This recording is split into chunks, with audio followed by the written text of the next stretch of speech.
কয়েক মাস আগেও যেখানে আমরা দেখতাম যে আমেরিকার সঙ্গে ভারতের সম্পর্ক ভালো ছিল, ডোনাল্ড ট্রাম্প নিজে মুখে ভারতের কথা একাধিকবার উচ্চারণ করেছে, এখনও করে যাচ্ছে। কিন্তু তার এই পট পরিবর্তনটা কবে থেকে হয়েছে খেয়াল করেছেন? ডেফিনেট তার এই পট পরিবর্তনটা হয়েছে ওই আসিফ মুনিরের সঙ্গে যেদিন থেকে মধ্যাহ্ন ভোজন করেছে, ঠিক তারপর থেকে কেমন যেন একটু পরিবর্তন হয়ে গিয়েছে। মানে মাথা ঠিকঠাক কাজ করছে না তার।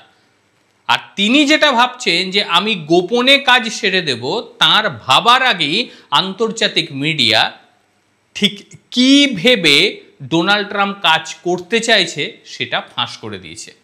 এই ক্ষেত্রেও বিষয়টি সেটাই হয়েছে। নমস্কার, আমি শান্তনু, এনটিভি ডাব্লিউবিতে আবারও আপনাদের স্বাগত জানাচ্ছি। মোদ্দা কথা যেটা হলো যে হঠাৎ করে পাকিস্তান প্রীতি তার এত বেড়ে কেন গেল, আর বেড়ে যখন গেল তখন হঠাৎ করে ভারত বিদ্বেষটাও এক চূড়ান্ত পর্যায়ে পৌঁছে গেছে। সে হয়তো মুখে কিছু বলছে না, কিন্তু পাকিস্তানের দেখবেন যে তরপানোটা একটু বেশি পর্যায়ে পৌঁছে গেছে। পোষা কুকুর নিয়ে যখন রাস্তায় যাবেন তখন দেখবেন মালিকের সঙ্গে কুকুর থাকলে একটু বেশি ভৌ ভৌ করে, কিন্তু যখনই সে মালিক ছাড়া হয়ে যাবে কেমন একটু লেজ টেজ গুটিয়ে সাইডে থাকে। দেখবেন কিছু কিছু রিলস আছে, কুকুরকে যখন মালিক ধরছে তখন সে চিৎকার করছে, মানে কাটবে অপরকে, কিন্তু যখন সে ছেড়ে দিচ্ছে তখন সে ঠান্ডা হয়ে যাচ্ছে, চুপচাপ হয়ে যাচ্ছে। সেই রিলস যেগুলো দেখেছেন, পাকিস্তানের অবস্থাটা ঠিক সেরকম। তার কারণ পাকিস্তান অবলম্বন পেয়ে গিয়েছে আমেরিকাকে, বড় ধরনের অবলম্বন, এবং সে ভাবছে আমি যা খুশি তাই বলতে পারবো, যা খুশি তাই করতে পারবো, কেউ আমাকে কিছু বলবে না। তার কারণ আমেরিকা আমার পিঠে হাত দিয়েছে, আমার গলার বেল্টটা ধরে আছে আমেরিকা। কিন্তু আমেরিকাকে সে কি এমন চূড়ান খাওয়ালো, মানে আমেরিকা বলাটা ভুল, মানে ডোনাল্ড ট্রাম্পকে কি এমন চূড়ান সে খাইয়েছে যার জন্য হঠাৎ করে এই ধরনের পট পরিবর্তন। এর মধ্যে একটা গুরুত্বপূর্ণ বিষয় সামনে এসেছে, এটা আপনারা দেখেছেন, সেটা হচ্ছে বালুচিস্তান লিবারেশন আর্মি, যাকে বিএলএ বলি আমরা, তাকে বিদেশি সন্ত্রাসী সংগঠন ঘোষণা করে দিয়েছে আমেরিকা। কারণ ডোনাল্ড ট্রাম্প চেয়েছে, সেই কারণে তাকে বিদেশি সন্ত্রাসী সংগঠন হিসেবে ঘোষণা করে দিয়েছে। আর এতে আনন্দ শুরু হয়েছে পাকিস্তানের মধ্যে, কারণ পাকিস্তানিদের তো ধরে ধরে পেটানো থেকে শুরু করে সব রকম কাজকর্ম করেছে বিএলএ, কারণ কোনোভাবেই বিএলএ পাকিস্তানিদের দেখতে পারে না।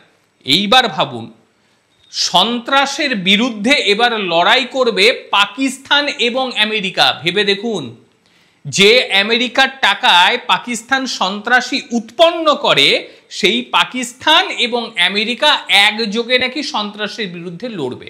এর থেকে হাস্যকর বিষয় আর কিচ্ছু হতে পারে না। যাই হোক, যেটা মেন বিষয়, যে হঠাৎ করে বিএলএকে সন্ত্রাসী ঘোষণা করে দেওয়ার পেছনে কি রয়েছে। তবে এই যে বিএলএ পাকিস্তানের উপরে একাধিক হামলা করেছে, এটা অস্বীকার করার কিছু নেই। জানেন, একদম জাফর এক্সপ্রেস থেকে শুরু করে বিভিন্ন কনভয়ে হামলা, এগুলো তারা চালিয়েছে। আর তাদের এখন বর্তমান লক্ষ্য হচ্ছে পাকিস্তানি এবং পাকিস্তানি সেনাবাহিনী, পাকিস্তানি সামরিক বাহিনী, যাই বলুন, তাদেরকেই মূলত সে টার্গেট করছে। আর এবার আমেরিকা এটাকে সন্ত্রাসী ঘোষণা করে দেয়া মানে পাকিস্তান অনেকটাই সুযোগ পেয়ে গেল। এইবার প্রশ্ন যে হঠাৎ করে একে আমেরিকা সন্ত্রাসী ঘোষণা করতে কেন গেল, কি কারণ? কারণ একটাই, মুনির খেতে খেতে ডোনাল্ড ট্রাম্পের কানে বলেছে বালুচিস্তানটা আপনাকে আমি বিক্রি করে দেব। সেই বালুচিস্তানের ভেতরে রেয়ার আর্থ এলিমেন্টস প্রচুর পরিমাণে আছে, এটা বাস্তব। খনিজ সম্পদের ভারমার রয়েছে এই বালুচিস্তানে, এবং সেটা ডোনাল্ড ট্রাম্পকে ব্যবসায়িক ভিত্তিতে বুঝিয়েছে। এটা পাকিস্তানিরা পারে, মানে পাকিস্তানিরা নিজেদের এবং নিজের দেশকে খুব ভালোভাবে বিক্রি করতে পারে। নিজেরা শুয়ে পড়ে কিছু কিছু সময় নিজের দেশমাতৃকাকে বিক্রি করে দেয়। এই ক্ষেত্রেও সেটা হয়েছে। মুনির গেছে, মুনির খুব ভালো করে তার কানে ঢুকিয়ে দিয়েছে, দেখুন এটা আমি আপনাকে দিয়ে দেব। তারপরে খেয়াল করে দেখবেন, ডোনাল্ড ট্রাম্প হঠাৎ করে তেলের কথা বলল না, যে তেল উৎপাদন করব। বিষয়টা তেল নয়, বিষয়টা হচ্ছে রেয়ার আর্থ। কারণ এই মুহূর্তে গোটা বিশ্বে যেটা সবার আগে প্রয়োজন সেটা হচ্ছে রেয়ার আর্থ, যেটা রয়েছে ভারতের কাছে, যেটা রয়েছে চীনের কাছে সর্ববৃহৎ। এবং চীন এটা নিয়ে গোটা পৃথিবীকে শাসন করে। চীন যদি ইচ্ছা করে বন্ধ করে দেবো, গোটা পৃথিবীর গল্প এমনি শেষ করে দেবে সে। যে কারণে আমেরিকা চীনকে পাত্তা পাচ্ছে না, এই একটাই কারণ, রেয়ার আর্থের জন্য। এবার এই রেয়ার আর্থ নিয়ে চুরান খাইয়ে দিয়েছে ডোনাল্ড ট্রাম্পকে, আর ডোনাল্ড ট্রাম্পও সঙ্গে সঙ্গে গিলে নিয়েছে। এইবারে আসিফ মুনিরের একটা রাগ আছে, মানে অপারেশন সিন্দুর সময় যে হারে চর থাপ্পড় লাথি সব রকম খেয়েছে, সেই কারণে সে বলছে এবারে আমি উল্টাপাল্টা বলবো, আপনি কিন্তু আমাকে একটু সেভ করে নেবেন। সেই কারণে একেবারে আমেরিকায় দাঁড়িয়ে এই ধরনের কথাবার্তা বলছে, কিন্তু আমেরিকার তরফ থেকে কিন্তু কিচ্ছু বলা হচ্ছে না, কিচ্ছু না, পুরো চুপচাপ। এর মধ্যে আপনাদের একটা প্রশ্ন আসতেই পারে যে এর আগে আপনারা শুনেছিলেন প্রত্যেকে যে এই বালুচিস্তানটাকে তো এক কথায় সে চীনের কাছে বিক্রি করে দিয়েছিল, মানে চীন পাকিস্তান ইকোনমি করিডর সেটা প্রায় সম্পূর্ণ হওয়ার পথে ছিল। তাহলে চীনের কি হবে? প্রশ্ন তো সেটাই। একই জায়গাকে দুবার দুটো দেশের কাছে দেখিয়ে বিক্রি করে টাকা নেওয়া, এটা পারে শুধুমাত্র পাকিস্তানি। এটা পৃথিবীর অন্য কোনো দেশ নেই যারা এত ভালো করে প্রমোট করতে পারে, মানে নিজেদের বিক্রি করতে পারে। এই ক্ষেত্রেও সেটাই হয়েছে, অর্থাৎ চীনকে এবার বাইপাস করতে শুরু করে দিল পাকিস্তান। সেই জায়গায় নতুন এন্ট্রি দিচ্ছে আমেরিকাকে। এটা চীন ভালোভাবে নেবে না, চীন নিজের মতন কাজকর্ম করবে।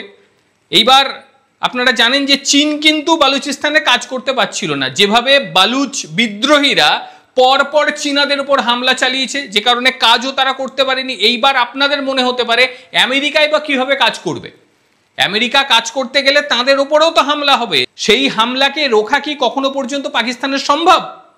পাকিস্তান রুখবে না, রুখবে আমেরিকার। কারণ আমেরিকায় এই ধরনের বিভিন্ন সংগঠন রয়েছে যারা মূলত মানে কি বলবো লোকাল এরিয়া সামলানোর জন্য রয়েছে। বহু তারা বিদেশেও যায়, বিদেশে গিয়ে ওই লোকাল কিছু সমস্যা হলো সেগুলোকে তারা মেটায়, এরকম লোক রয়েছে।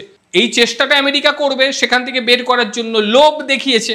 কিন্তু বাস্তব পরিস্থিতির উপরে যখন আমেরিকা পড়বে তখন বুঝবে যে এটা সত্যি চুরানি ছিল, মানে পাকিস্তান জোর করে গলায় ঢুকিয়ে দিয়েছিল, এটা তারা বুঝবে। কারণ এত সহজে বালুচিস্তান মানে বালুচ যারা রয়েছে তারা কিন্তু আমেরিকাকে ছেড়ে দেবে না। আর অপরদিকে চীন বহু টাকা সেখানে অলরেডি ইনভেস্ট করে রেখে দিয়েছে, তারাও কিন্তু ছাড়বে না। আর এই করতে করতে মানে এখন ডোনাল্ড ট্রাম্প যেটা ভাবছে যে সেখানে যাব, আমি যত রেয়ার আর্থ আছে সব নিয়ে নেব, আমার সে ক্ষমতা আছে, এটা পারবে না। এটা করতে করতে তার সময়কাল কিন্তু পুরো মাত্রায় শেষ হয়ে যাবে, মানে তার ওই কি বলবো তার রাজত্বের সময় শেষ হবে। আমি অন্য কিছু বলছি না অবশ্যই, কিন্তু এই বছর গোটা পৃথিবী জ্বলবে যতদিন ডোনাল্ড ট্রাম্প তার ক্ষমতায় রয়েছে, সে পৃথিবীকে বিভিন্ন সময় জ্বালিয়ে মারবে।